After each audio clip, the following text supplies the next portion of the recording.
హరి ఓం. ప్రియపుత్రి పుత్రులారా, నేను ఇప్పుడు మీతో 364వ మట్టి దీపపు వెలుగుని పంచుకోవాలనుకుంటున్నానండి. 2020లో టైప్ చేసుకున్నటువంటివి.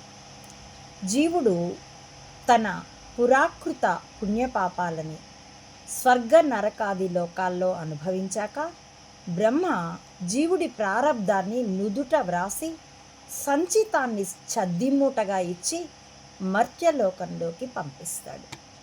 సదరు జీవుడు ఆ ప్రారబ్ధానికి, తన సూక్ష్మదేహంలోని గురుతులకి, కారణదేహంలోని వాసనలకి సరిపోయిన స్థూల దేహం కోసమై వెతుకుతూ ఎవరి గర్భవాసం తనకు సరిపోలుతుందో అందులో ప్రవేశించి సంతానంగా పుడతాడు.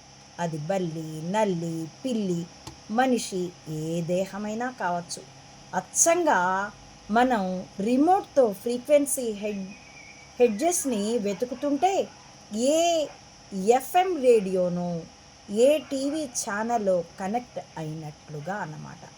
ఎలక్ట్రానిక్స్తో, ఫిజిక్స్తో ఉదాహరణ అయితే తనకి సూట్ అయిన ఆర్బిటాల్లో ఎలక్ట్రాన్ ఎంటర్ అయినట్లుగా. రసాయనిక ఉదాహరణ చెప్పాలంటే ఆక్టేవిజం కోసం ఆక్టేవ్ రూల్ ప్రకారం ఒక మూలకపు పరమాణువు తనకు మ్యాచ్ అయిన ఇతర మూలకాల ఆటమ్స్తో రసాయనిక బంధాలు ఏర్పరచుకుని మాలిక్యూల్గా, సంయోగ అణువులుగా అవతరించినట్టు. ఆ విధమైన మూలకాల సంయోగాలతోనే రకరకాల పదార్థాలు ఏర్పడి అవి సేంద్రియాలైనా లేక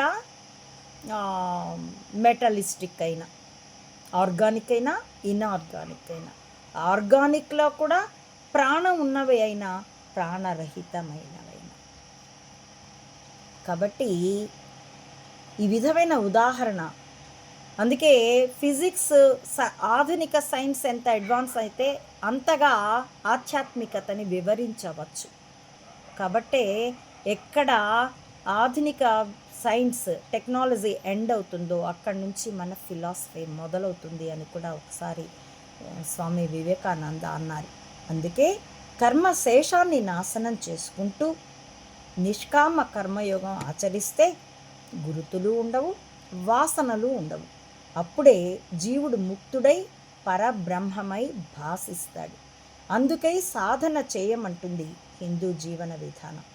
ఇదే హిందూ సనాతన ధర్మం ప్రపంచానికిచ్చే జ్ఞాన ప్రకాశం. ఇది మాతా అనంతానంద చేతుల్లో మహర్షులుంచిన మట్టి దీపం. హరి ఓం.